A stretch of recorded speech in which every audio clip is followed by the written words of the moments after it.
everyone, my name is Judith Pitibel, grade 12 ABM.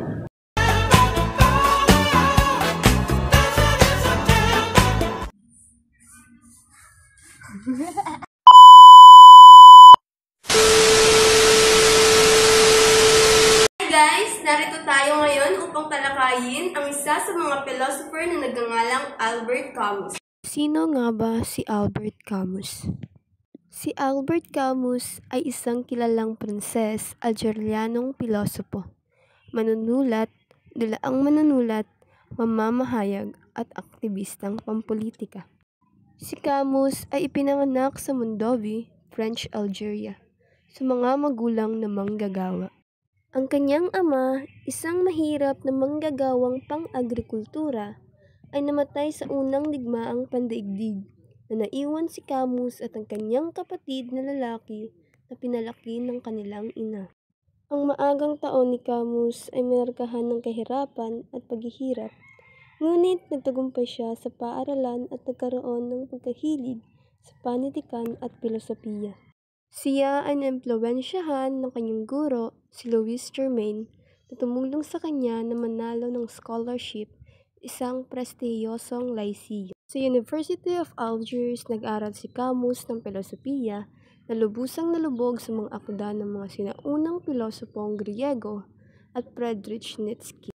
Siya ay naakit din sa mga nobelista tulad ni Stendhal, Herman Melville, Fyodor Dostoevsky at Franz Kafka, na ang mga akda ay nagsaliksik sa mga tema ng pagkakawalay at ang kalagayan ng tao. Ang kanyang mga makabuluhang akda, kabilang na ang The Stranger, The Plague, The Myth of Sisyphus, The Fall, at The Revel, ay nagsaliksik sa mga tema ng absurdidad, paghihimagsik at ang kalagayan ng tao sa harap ng isang walang masakit na universo.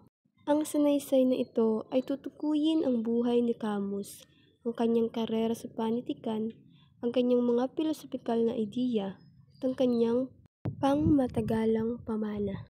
Namatay si Camus noong Enero 4, 1960 sa edad na 46 sa isang aksidente sa sasakyan malapit sa Sens sa Le Grand Fossard sa maliit na bayan ng Ville-Blevin. Ginugol niya ang bagong taon ng 1960 sa kanyang bahay sa Lourmarin, Vaucluse kasama ang kanyang pamilya at ang kanyang publisher na si Michael Gallimard ng Editions Gallimard kasama ang asawa ni Gallimard na si Janine at ang kanilang anak na babae. Bumalik sa Paris ang asawa at mga anak ni Camus sa pamamagitan ng tren noong Enero 2. Ngunit nagpasya si Camus na bumalik sa pamamagitan ng marangyang Fasselbega FV2 ni Gallimard. Ang sasakyan ay bumangga sa isang puno ng eroplano sa isang mahabang tuwid na bahagi ng Route Nationale 5. Si Camus na nasa upuan ng pasahero ay namatay agad.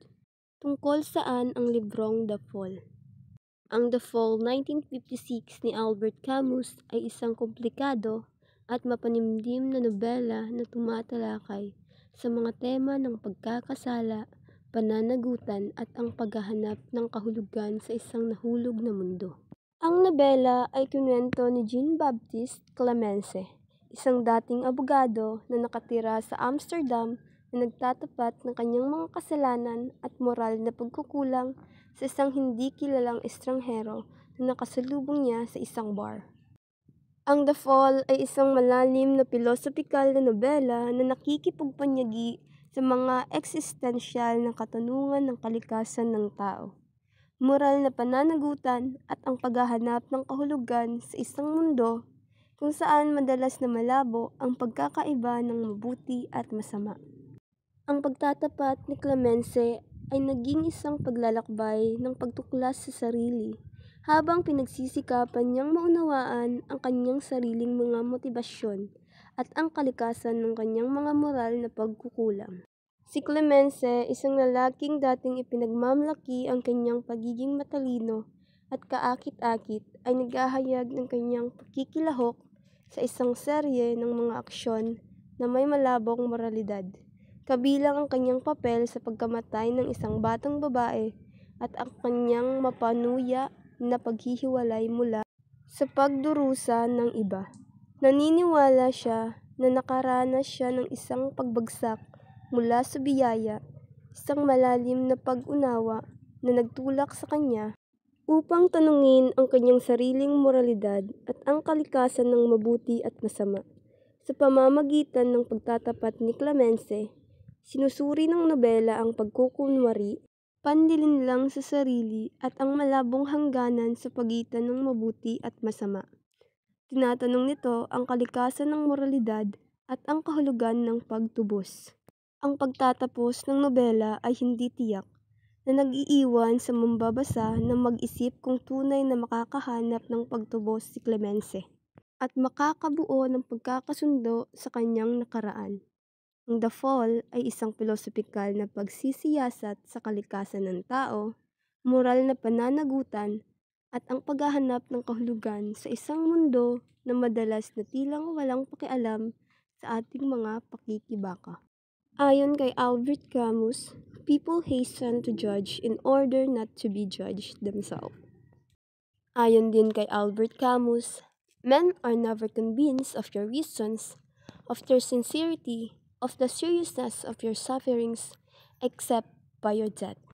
So long as you are alive, your case is doubtful. You have a right only to their skepticism.